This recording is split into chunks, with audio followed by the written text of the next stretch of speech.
E o cara foi ver, era a obra de Bach, que tinha morrido, os caras tinham jogado fora. Nossa. Entendeu como é que é a coisa? E aí o Bach, hoje, por puro mérito, ele ocupa um espaço muito importante dentro desse contexto de música clássica. Mas ele não era do período clássico, do período barroco, né? Então, essas coisas, acho que são sempre assim um leque muito aberto que a gente precisa observar com bastante cuidado para a gente não confundir os conceitos. Né? Assim, você achar que é isso aqui. Não. Vamos analisar com bastante critério, com a mente bem aberta, porque pode ser que não seja.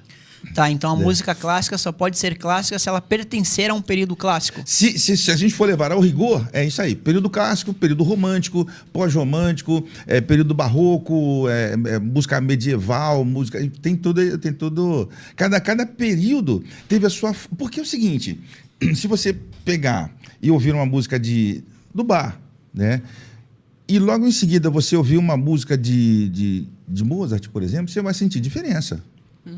Né? Sim. Pô, mas muita diferença, porque períodos diferentes, né? É a mesma coisa se você ouvir Mozart e ouvir logo depois de Beethoven ou ouvir Chopin, você vai entender que tem diferença, mas são períodos diferentes, né? Aí você vem aqui pro já mais contemporâneo, você pega ali o pessoal da Semana de Arte Moderna, ali no começo do século passado, coisa e tal. Rapaz, ali liberou geral. Ali liberou geral, assim, cara, o que você tiver na sua cabeça, você colocar no papel, a gente toca e... É isso aí, tá feita a sua música. Lá atrás, não. Tinha uma série de proibições, né? Mais rigoroso, né? O que era bom, tinha um certo rigor. Então, limitava ali, de alguma forma, a criatividade dos caras. Só que, assim, vinha por tempos, passando tempo a tempo. Então, se a gente for pensar nos dias de hoje, como eu tenho, assim, uma certa idade, aí eu posso falar para você. Tinha uma época que eu usava aqueles sapatos que a gente chamava cavalo de aço, aqueles saltos gigantescos, com 3, 4 camadas, calça de boca de sino, aquela de calça de tergal, com aquele cintão assim, bem aqui no umbigo e tal. É contemporâneo da galera que usava o Black Power nos Estados Unidos, né? Eu usei Black Power, acredite. Eu cheguei a usar Black Power, quando tinha, né? Então, o que acontece? 5 anos depois, estou dando um chute assim no período, já não se usava mais isso. Depois veio calça cocota, aquela calça com cós baixo. Aí depois veio calça jeans. Então, assim, num período de, sei lá, 20, 30 anos, quanta coisa mudou no comportamento das pessoas. E na época, esses comportamentos duravam um pouquinho mais, até chegar ao período de praticamente um século. Né? E você vê as pessoas com o mesmo comportamento, eu não sei, eu tive acesso a poucos registros disso, mas assim, você vê ali esses períodos, né? Como o período barroco, medieval, coisa e tal, romântico, ali duraria mais ou menos aí de 90 a 100 anos, né? Aí virou o século, já é um outro comportamento, mas esse comportamento já vinha sendo trabalhado no finalzinho do outro, tem as transições. Né? Mas assim, o registro máximo fica ali para quem viveu ali na meiuca do movimento, né? Show. Então, você estava falando de erudição. Vamos ver se eu entendi. Para ver se todo mundo entendeu também. Aquele viés professor, né? Tentar explicar tudo. Então, qualquer músico ou compositor, que criou uma música muito complexa, né, muito difícil de ser executada, então seria uma música erudita, é isso? E aí se atribui a música erudita essas músicas de elite, mas o meu entendimento é que a erudição está relacionada ao grau de dificuldade. Ao grau de dificuldade você da música, da execução música, mesmo. Né? Entendi. Eu acho que esse conceito... eu já sabia errado, eu já estou aprendendo diferente. Eu tinha outra visão, eu achava que a música visão. erudita tinha a ver com essa galera mais antiga e tal, que você mencionou todos esses nomes aí, e por ser tocado com instrumentos também com um grau de dificuldade maior de execução, que você não tem nada ali, acorda, você não entende muito bem onde estão as notas, que nem você está tocando um sax, mas onde está o dó, como é que faz o dó e tal. Então tem uma certa complexidade. E o sax nem é um instrumento tão antigo, né? Quanto tempo tem de... uma curiosidade, inclusive, né? O saxofone tem eu olho para ele com muito respeito, com muita gratidão, né? Assim, a minha vida inteira é construir soprando este camarada que eu acho que ele é lindo. Então, assim, ele foi... vamos voltar um pouquinho lá nas orquestras. Então, as orquestras eram super limitadas, coisa e tal. Então, tinha cordas que vieram primeiro, o piano também é um instrumento meio novo aí. E aí, chegou seus instrumentos de sopro. Primeiro os de bocal, né? Tipo trompa, trompete, trombone, tuba, aquela coisa toda. E aí, vieram os instrumentos de madeiras, no caso, os clarinetes, flauta. A flauta primeiro, a flauta dos instrumentos de sopro é o mais antigo, né? Pelo menos que tem registro, mas eram feitos de madeira. Então ficou esse nome, madeira. Tudo que é de sopro, né, que não é de bocal, né, aí o bocal é metal. E aí você fala flauta, clarinete, oboé, fagode, blá, blá, blá, madeiras. Né? À medida que a música ia evoluindo, até pelo grau de erudição, a dificuldade, os caras queriam botar inspiração, queriam escrever coisas difíceis, queriam botar a cabeça, o pensamento, a criatividade no papel e tinha que ter gente para tocar. E os instrumentos eram limitados. Então, assim, eu faço uma suposição que, por exemplo, algumas peças que a gente ouve hoje tocadas por orquestra sinfônica, coisa e tal, lá quando foram concebidas, elas provavelmente eram tocadas, executadas num andamento um pouco mais lento. Tá. Porque os instrumentos não tinham tantos recursos. Aí os caras chegaram na flauta, desenvolver mecanismos mas que deixasse a flauta no nível técnico maior, para que pudesse tocar com peças com um grau de dificuldade elevado. Aí os cientistas foram para as bancadas para estudar lá, né? O que a gente vai fazer para desenvolver, para criar mecanismo, coisa e tal. E aí chegou no clarinete, instrumento de palheta simples, aí o clarinete conseguiu o lugar dele na orquestra sinfônica.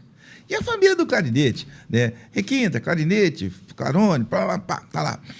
E o cara, aí veio a Revolução Industrial, né? Pô, derretimento do metal. Caramba, que facilidade. Agora derrete pode o metal. moldar o que quiser. O que você quiser, você vai. E o cara começou a trabalhar isso aqui.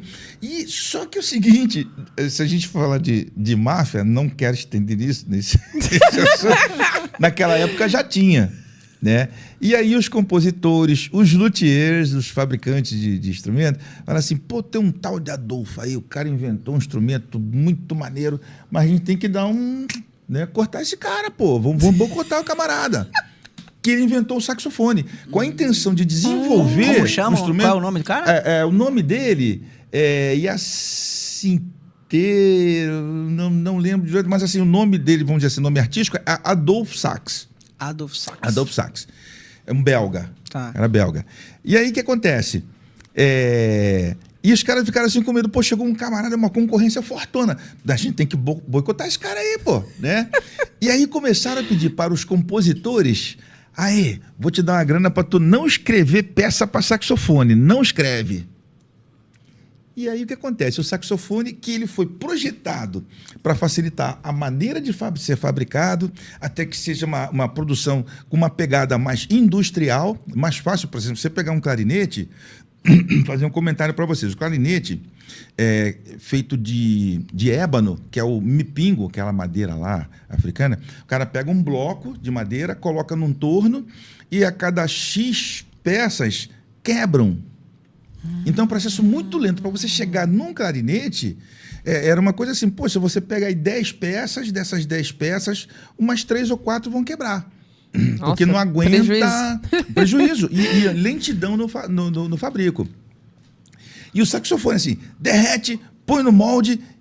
Tá pronto. Pronto, né? Então, automaticamente, o clarinete é um instrumento mais caro, naquela época era mais caro do que o sax. Não, aí a questão não é o valor dele em si. É que era um instrumento que ele já foi absorvido pelo ambiente das orquestras. Então, hoje você vê que o clarinete figura até hoje nas orquestras. Saxofone, nem tanto. Então, o saxofone não foi aceita essa proposta de ser inserido no contexto de orquestra sinfônica. Né? Uhum. E aí os caras boicotaram. Mas aí o saxofone já existia, ele já deixou a marca dele, os caras perceberam a versatilidade, perceberam a sonoridade, aquela coisa toda, ele já tinha mostrado as qualidades dele. Só que aí o Adolphe Sax teve prejuízo, morreu miserável. Sax era o sobrenome dele, né? Sax é o nome dele. Deu o nome ao instrumento. Só que ele era um cientista fabuloso e ele inventou muitos instrumentos, né, que hoje figuram nos museus, não tem um cara que toca. E o saxofone, ele alcançou a popularidade. Principalmente a partir de um camarada chamado Maurice Ravel. Que aí o Ravel fez o quê? O bolero, que a gente fala, bolero de Ravel. A música chama bolero. Tá. Né? Quem compôs foi Ravel. Né? E só que ele fez essa peça para saxofone, meio que desafiando os caras. Assim, não, esse instrumento aqui é bom, cara, vocês vão ver. E o tema é exposto Muito bom. por saxofone. Né? É saxofone o tempo todo, até chegar no final Isso é o da que? peça. Um bolero? Você sabe que tem muita gente que tá assistindo a gente aqui que não sabe o que é um bolero, né? Tá. E você sabe que depois de você falar bolero, você tem que tocar alguma coisa pra galera entender o que é, né? Mas esse bolero, pela visão deles na época, né? Inclusive, curiosidades. O bolero que a gente conhece hoje como um ritmo latino, Tá. né? Ele é um compasso, é feito num compasso binário ou quaternário, né? E tem aquela pegada de latina. Tipo, eu sou meio ignorante nesse aspecto. Eu vou fazer falar uma coisa aqui, pode ser nada a ver. Tipo salsa, merengue, alguma coisa assim, lembra? Então, é da família, mas é bem mais lento, é mais romântico, Tá. às vezes até meio melancólico. O Indo ritmo pro lado do tango, bolero. talvez? Não. Aí o tango já é uma outra história. O tango então já toca fica esse mais. bolero pra nós escutar, por O favor. bolero de Ravel? É. Então, só que o bolero de Ravel não era um bolero desses moldes que a gente tá achando que é. Tá. Né? Ah, eu não sei. Eu tô fazendo papel de não sei de nada. Quero só Ela sabe. aprender. Inclusive, sabe. é uma música Sei que foi nada. escrita num compasso ternário. Tá. Né? E aí você fala, pô, a valsa é ternária? É. Né? Mas nem todo ternário é valsa.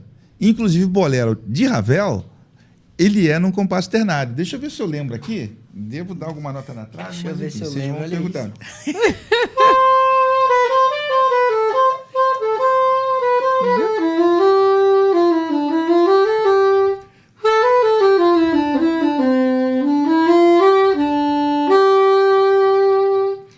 Então, essa melodia. Lembrou da melodia, né? Aham. Então, assim, o cara escreveu essa música num compasso 3x4. Aí você fala, 3x4? É valsa? Não, é o bolero que o Ravel fez, né? Aham. E a história conta que é o seguinte, o Ravel, ele ficou tão descrente dessa peça, que quando ela estreou em algum lugar lá na França, ele não foi assistir, ele foi viajar. Ah, não quero ver essa coisa aí, não quero nem saber. Aí os caras, porra, Ravel, tu não tava lá não, rapaz. Foi o maior sucesso, que é até hoje, né?